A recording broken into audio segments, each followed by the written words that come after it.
She knew the baby wasn't Adebayo's, it was Jaye's. The realization hit her like a ton of bricks. The joy of finally being pregnant was overshadowed by the guilt of her affair. Yewande, you seem distracted lately. Is everything okay? He asked, his voice filled with concern.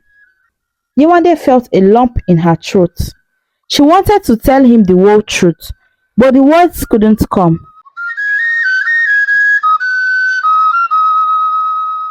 Yewande and her husband Adebayo had been married for 15 years. They live in Lagos, Nigeria, in a cozy house that they had filled with love and memories. Their life together was good, but there was one thing missing: a child.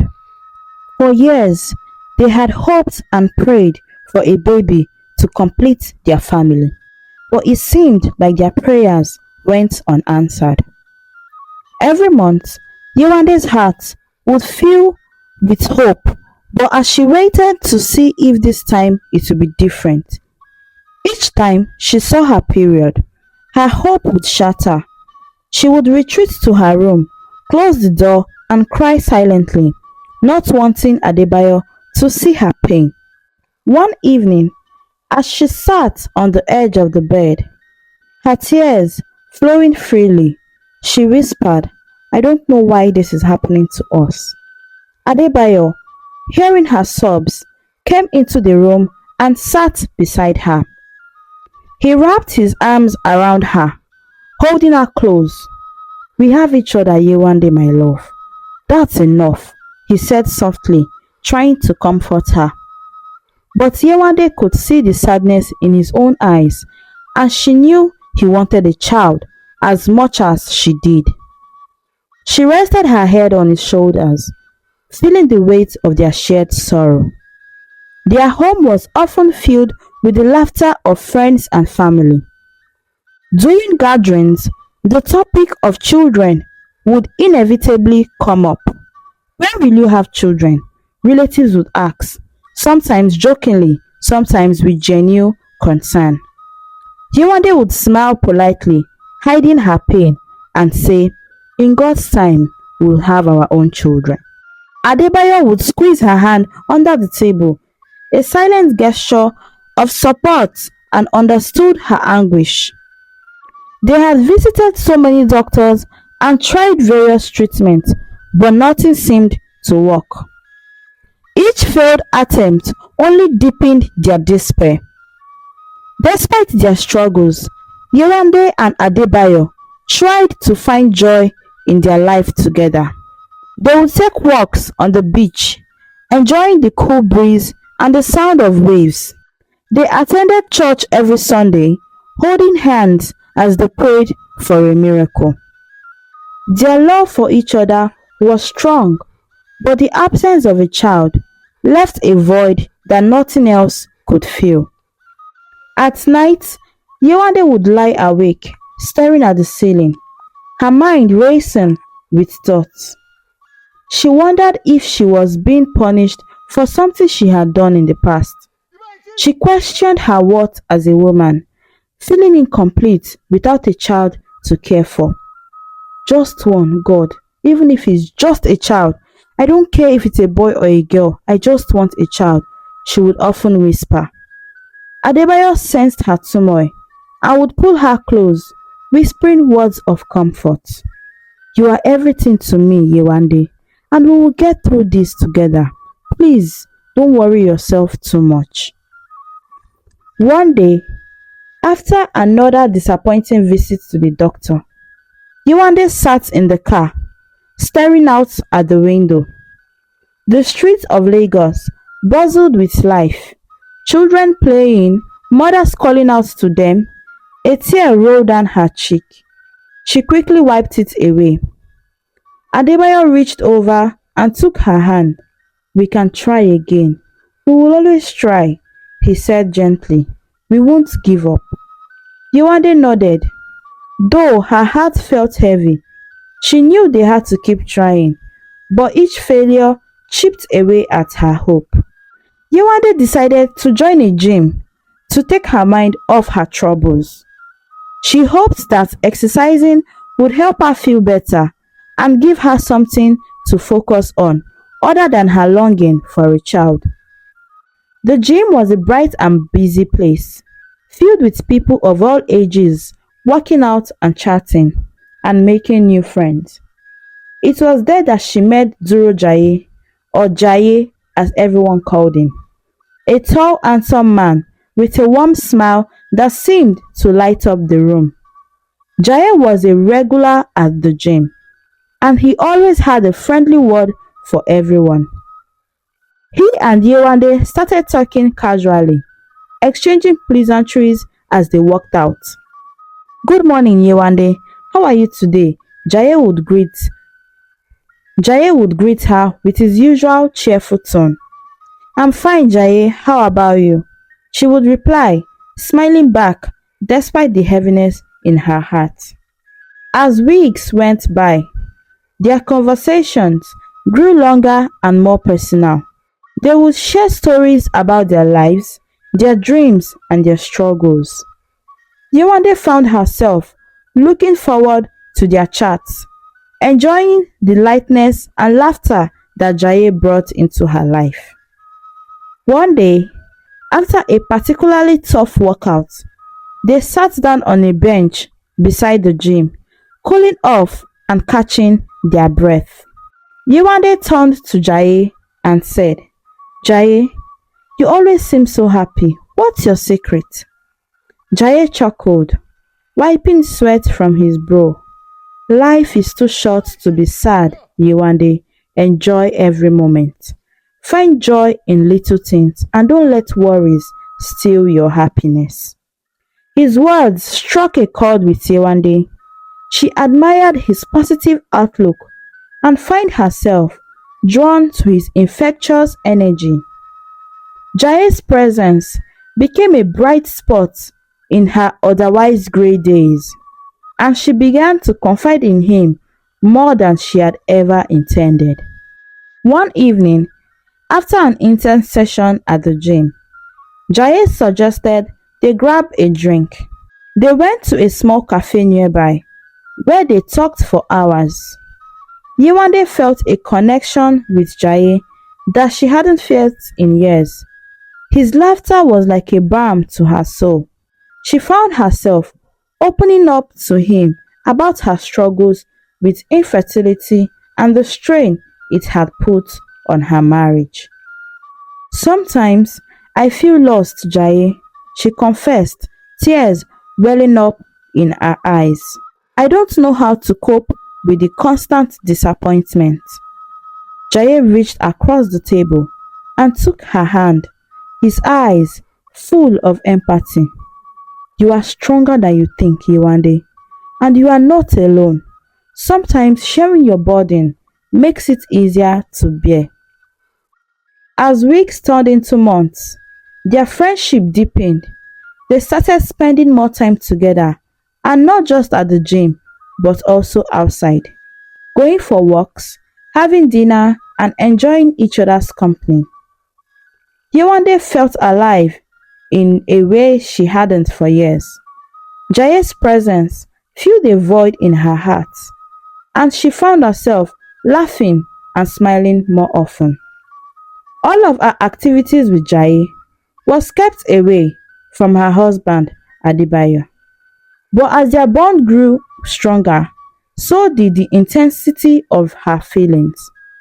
One evening, after a particularly emotional conversation, Jaye leaned in and kissed her. Yewande was taken aback, but she didn't pull away. Instead, she kissed him back, feeling a rush of emotions that she couldn't ignore. Their friendship turned into something more, and Yewande found herself in an affair she never imagined she would have. She felt guilty for betraying Adebayo, but at the same time, she felt a sense of happiness and fulfillment. She had been missing this for so long. Yewande tried to compartmentalize her life, keeping her time with Jaye separate from her life with Adebayo. She was careful making sure not to raise any suspicions. But the guilt gnawed at her, and she knew she was playing with fire. In those stolen moments with Jaye, Yewande felt alive and free. But the reality of her actions weighed heavily on her. She was torn between the joy she found in Jaye's company and the love she still had for her husband. The affair was a temporary escape from her pain, but she knew it couldn't last forever. One precious morning, as Yewande got ready for the day, she realized something was off. She had missed her period. At first, she brushed it off, thinking it was just a delay. But as the days passed, she couldn't ignore it any longer. A mix of fear and hope filled her heart. Could it be possible after all of these years? She decided to go to the clinic for a blood test. The wait for the result was agonizing. Every minute felt like an hour as she sat in the sterile waiting room, her mind racing with thoughts. When the nurse finally called her name, Yewande's heart was pounding in her chest. The nurse handed her the results. "Congratulations, Mrs. Adetola. You are pregnant," she said with a smile. Yewande stared at the paper in her hands, her eyes widening in shock. "I'm pregnant," she whispered to herself, tears streaming down her face. She couldn't believe it. After so many years of disappointment, it felt like a dream. After she left the clinic, Yewande's mind was a whirlwind of emotion. She walked slowly, her thoughts scattered. She knew the baby wasn't Adebayo's, it was Jaye's. The realization hit her like a ton of bricks. The joy of finally being pregnant was overshadowed by the guilt of her affair. When she reached home, Yewande sat down on the edge of the bed, holding her head in her hands. "What have I done?" she whispered to herself, her voice trembling. She knew she had to tell Adebayo, but the thought of it terrified her. How could she face him? How could she explain? As the days passed, Yewande tried to come to terms with her situation. She thought about the baby growing inside her, a tiny life she longed for desperately. She placed a hand on her belly and felt a connection she had never felt before. This baby was a blessing, a miracle she had almost given up on. Yet, the guilt groaned at her. She remembered the night she spent with Jaye, the laughter, the stolen kisses. It all seemed so wrong now, but at the time, it had been her escape from pain. Now, it was a constant reminder of her betrayal. One evening, as she prepared dinner, Adebayo walked into the kitchen. "Yewande, you seem distracted lately. Is everything okay?" he asked, his voice filled with concern. Yewande forced a smile, trying to hide her turmoil. "Adebayo, I'm fine. Just a lot on my mind," she replied, avoiding his gaze. But Adebayo knew his wife well. He could sense something was bothering her. He reached out and took her hand. "You know you can talk to me, right?" he said gently. Yewande felt a lump in her throat. She wanted to tell him the whole truth, but the words couldn't come. Instead, she nodded and said, "I know, Adebayo. Thank you so much." That night, as she lay in bed, Yewande couldn't sleep. She stared at the ceiling, her mind filled with thoughts of the future. She wondered how Adebayo would react when he found out the full truth. She feared losing him, and she knew she couldn't keep this secret forever. In the quiet of the night, Yewande whispered a prayer. "God, please forgive me and give me the strength. Help me to do the right things." One evening, as they sat down for dinner, Yewande decided it was time to tell Adebayo they were expecting a child. "Adebayo, I have something to tell you, she began, her voice trembling slightly. He looked at her with concern. What it is, Yewande? What is it, Yewande? She took a deep breath. I am pregnant. For a moment, there was silence. Then Adebayo's face lit up with joy. You're pregnant? Yewande, are you serious? He asked, his eyes shining with happiness. Yewande nodded, tears welling up in her eyes. Yes, Adebayo, I am pregnant. Adebayo jumped up from his chair and hugged her tightly. This is the best news I've ever had. We are going to have a baby. Yewande, we are going to be parents, he exclaimed, his voice filled with so much excitement. Over the next few weeks, Adebayo went all out to take care of Yewande. He accompanied her to every doctor's appointment, made sure she ate well, and pampered her at every opportunity. He was thrilled at the prospect of becoming a father and couldn't stop talking about their future as a family. Yewande, we are going to have the most beautiful baby ever, he would say, rubbing her growing belly. I can't wait to meet our little one, be it a boy or a girl. Yewande smiled and nodded. Though her heart was heavy with guilt, she couldn't bring herself to shatter Adebayo's happiness with the truth about the baby's paternity. For now, she decided to keep that secret, hoping that someday they would find a way to navigate the challenges. Yewande knew her husband didn't want to adopt, which was why they had never considered it. And now she was carrying another man's child. She couldn't hide the truth forever, and the weight of the secret was growing heavier each day. She needed to decide what to do. As she sat alone in the living room, she whispered her thoughts aloud. Should I keep this baby? Or should I just abort it and claim it was a miscarriage? The questions hung in the air, tormenting her. Is this a blessing or a curse? What have I done? This is not Adebayo's child. She remembered Jaye's words about enjoying life and finding joy in every moment. His positive outlook had always lifted her spirits. She placed a hand on her growing belly and felt a faint flutter. This tiny life inside her was a blessing, no matter how it had come to be. I can't abort this baby. I can't, she decided, wiping away her tears. This is a blessing from God, even if it came in an unexpected way. Days turned into weeks, and Yewande tried to embrace her pregnancy, but the guilt never left. She avoided Jaye, not wanting to complicate things further. Instead, she focused on Adebayo, who was overjoyed and attentive, making sure she had everything she needed. One afternoon, as they sat, Adebayo looked at her with a smile. Yewande, I've been thinking about names. What do you think about Adeola for a girl and Ayodeji for a boy? Yewande forced a smile. Those are really beautiful names, Adebayo. He looked at her and took her hands, his eyes filled with love and hope.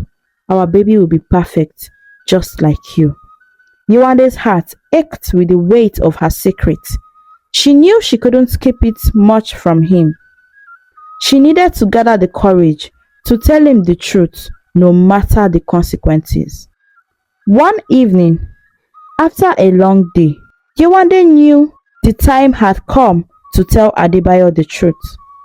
Her heart pounded as she rehearsed the words in her mind. She needed to be honest with him, no matter how much it would hurt her. Adebayo, there is something I need to tell you, she started, her voice trembling as they sat together in the living room. He looked at her concerned. My love, what is it? She took a deep breath, tears welling up in her eyes.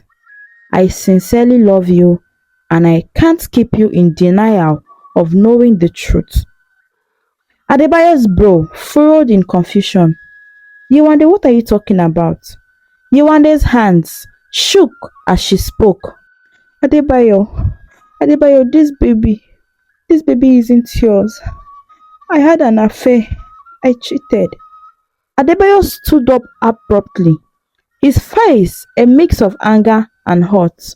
Wait, you want to tell me this is a joke? He demanded, his voice rising. Yewande shook her head, her own tears falling freely now. Adebayo, it is not a joke. I am so sorry. I never meant for this to happen. His face contorted with pain. How could you do this to us, Yewande? Yewande, after everything we've been through. I know, she sobbed. I know I have hurt you. But this baby is a miracle. I couldn't bear to lose it. And I love you so much, so I needed to tell you the truth. Adebayo took some step back, his eyes filled with disbelief. I need some time to think, he said quietly, turning away. Yewande attempted to hold him. He shouted at her, "Don't you dare!" He turned and moved out of the room. Yewande watched him leave, her heart breaking with each step he took. She had hoped that being honest would bring some relief, but instead, it felt like her world was falling apart. For the next few days, Adebayo was distant, barely speaking to her. He slept in the guest room and avoided her gaze.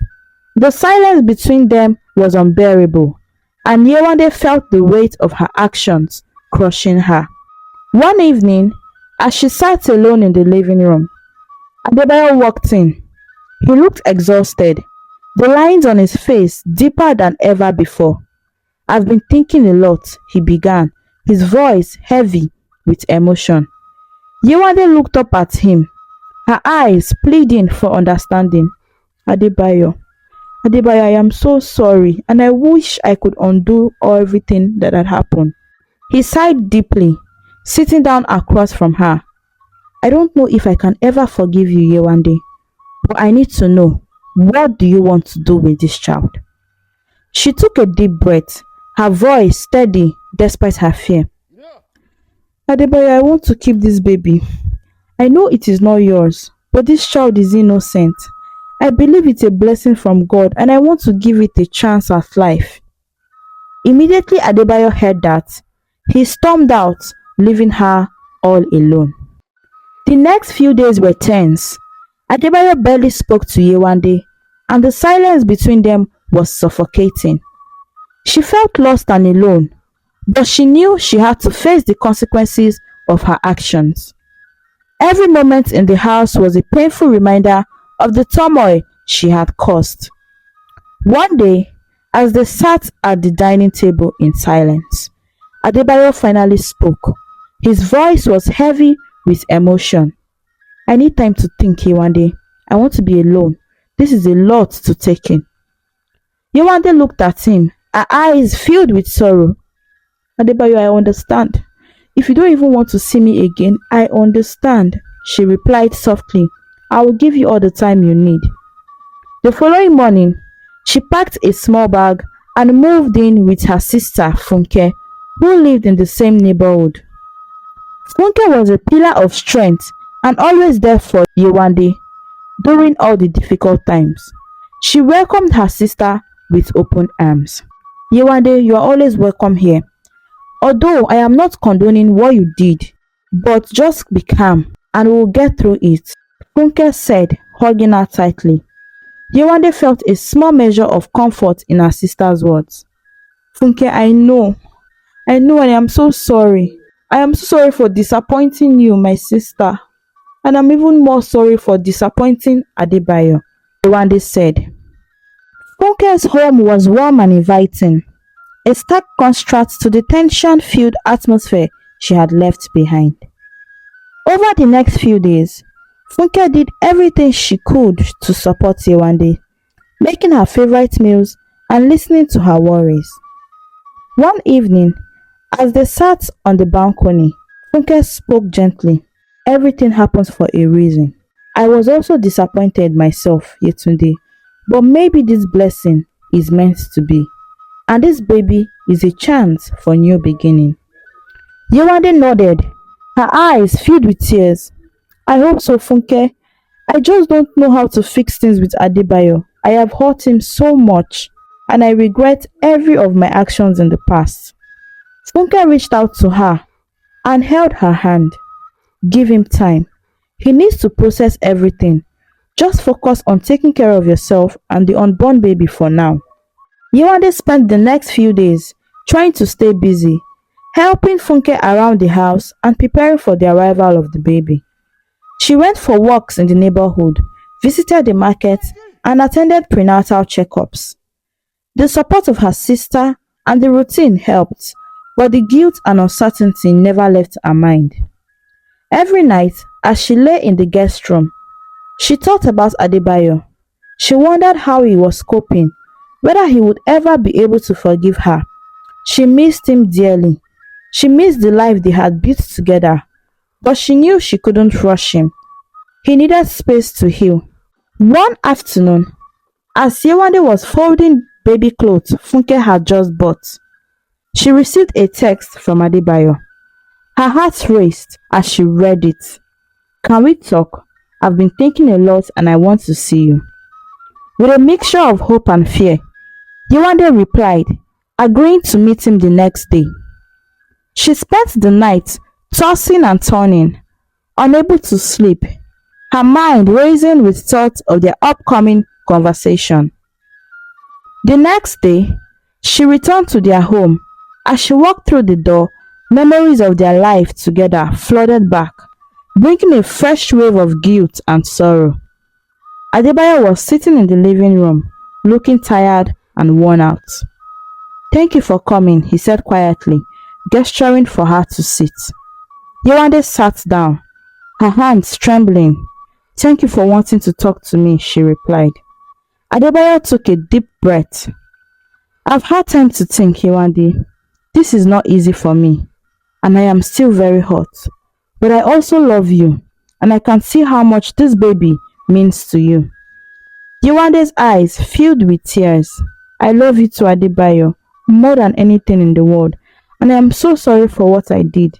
I never wanted to hurt you, and I could not bear to keep the truth away from you. Adebayo nodded slowly. I know, but we need to take things one step at a time. I want to be there for you and the baby, but I just need time to rebuild my trust, he said.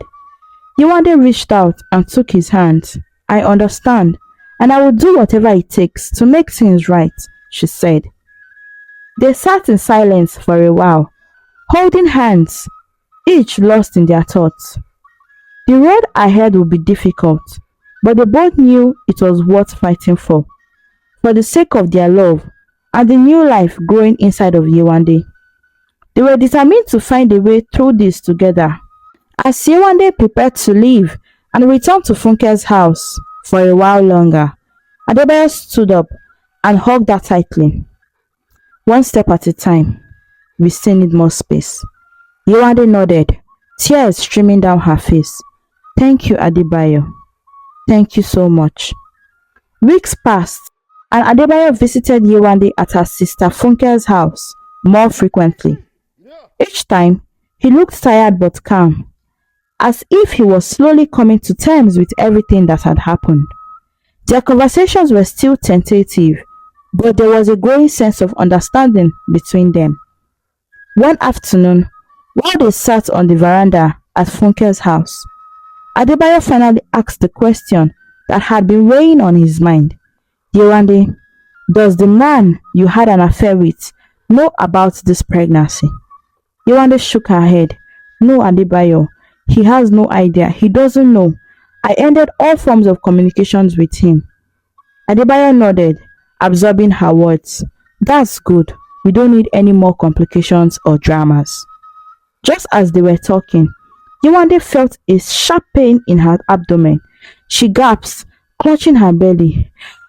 Adebayo, I think it's time. I think the baby is coming. Panic and urgency filled Adebayo's eyes. He quickly helped her to the car and rushed her to the hospital. The ride was tense. with Adebayo constantly glancing over at Yewande, his worry evident. At the hospital, everything was in blur. Nurses and doctors moved swiftly, guiding Yewande to the delivery room. Adebayo paced the waiting area, his heart pounding with a mix of fear and anticipation. A few hours later, a nurse emerged with a broad smile. "Congratulations, Mr. Adetola, you have a healthy baby boy." Adebayo felt a wave of relief and joy wash over him. He was led into the room where Yewande lay, exhausted but smiling, holding their newborn son. The sight of the baby brought tears to Adebayo's eyes. He gently took the tiny bundle into his arms, feeling a surge of love and happiness. He looked at Yewande, his eyes filled with emotions. "Yewande, I forgive you. This baby, Boluwatife, is a gift. Maybe this is what God wanted for us." Tears streamed down Yewande's face as she reached out to hold Adebayo's hand. "Adebayo, thank you. I promise I will do everything to make things right." They returned home together, ready to face the future. Yewande knew it wouldn't be easy to completely gain Adebayo's trust again, but she had hope. With Adebayo by her side and their son in their arms, she felt they could overcome anything. Their home, once filled with tension and silence, now echoed with the soft cries and laughter of their newborn.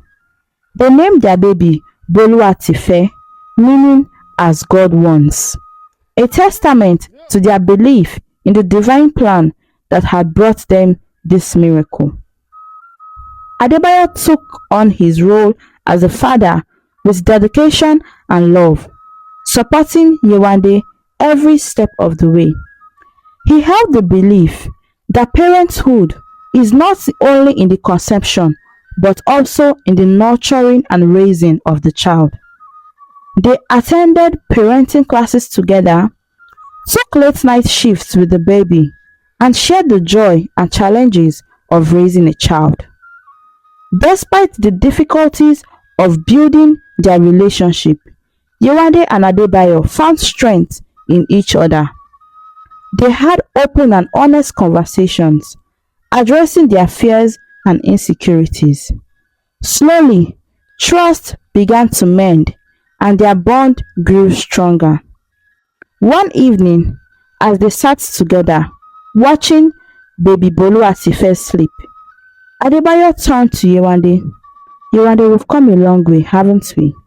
Yewande nodded, a smile playing on her lips.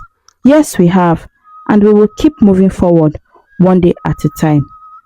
With Boluwatife as a symbol of their strength and love, Yewande and Adebayo faced the future with renewed hope and determination. They knew there would be challenges ahead, but they were ready to face them together, stronger than ever before. The moral lesson of this story is about forgiveness, resilience, and the power of second chances. It highlights the importance of honesty and communication in relationships, the need to confront and address mistakes, and the strength that comes from facing challenges together. The story underscores that true love and commitment can help overcome even the most difficult obstacles, and that sometimes unexpected blessings can bring healing and new beginnings. Thanks for watching this captivating story on African stories and folktales. Please don't forget to subscribe and turn on the notification bell for more stories. Thank you.